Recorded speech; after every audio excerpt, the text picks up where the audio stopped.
ring. Guys, isa rin ba kayo guys sa mga hirap sa pagbutas ng inyong mga Butas wall? nga. Pagbutas nga. Pagbutas. O, pagbutas. O, ganun din yun. Pagbutas. Oo, yun. Worry no more guys. Wow. Ngayon guys ay tuturuan ko kayo ng simple tricks para hindi kayo mahirapan sa pagbutas ng mga walls na matitigas. Lalo na yung mga buhos. So, all you need guys is any bottle na spray. Ganito. Pwedeng mga pinag-ubusan nyo na ng mga alcohol. Pwede. Tapos, an impact drill. Kailangan yung impact drill guys. So, ito ang gamit ko guys ay Mitsushi 750 watts. So, ilalagay ko na lang sa video description kung saan ito nabili online. Tapos, impact drill hammer type na rin siya guys. Tapos, balik na tayo ulit guys sa ating tricks kung paano magbutas ng wall na matitigas. So, ito na siya guys. Habang binubutas nyo yung wall guys, syempre, ang gagawin nyo guys ay i-sprayan.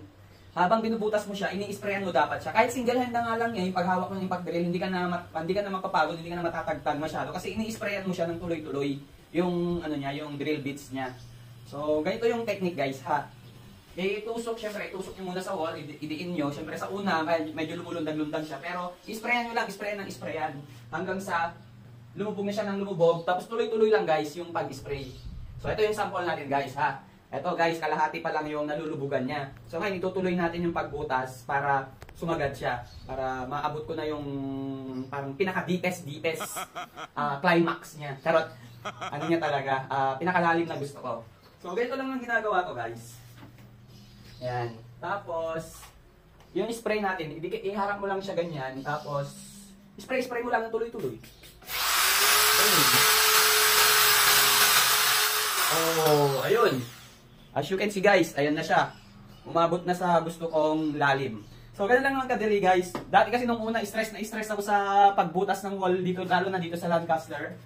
Yung mga frame namin na yan, nahirapan ako sa, pagbutas ng mga lagayan or sabitan. So, ngayon, trinay ko, noong nag-try ako magsabit ng kortina dito sa loob ng bahay, trinay ko, what if, try kong sprayan ng tubig. So, gamit ko dati alcohol, pero ngayon tubig na lang. Okay din naman ang tubig. Pero kung gusto nyo rin ng house and lot dito sa Lancaster guys, pwede rin nyo mag-inquire sa amin dahil mga agent din po kami. So, yun lang muna. Yung tip natin for today, magic trick sa pagbutas ng wall na may tigas. So, bye for now. Thank you pala sa wife ko na nag-video sa akin. Love you, mami. I love you. Nakakata na, mami. Hindi. Look! Bigat mo na yun. May, patay mo na. Bye. Oh, yan. Bye. Bye. Ay, tama na.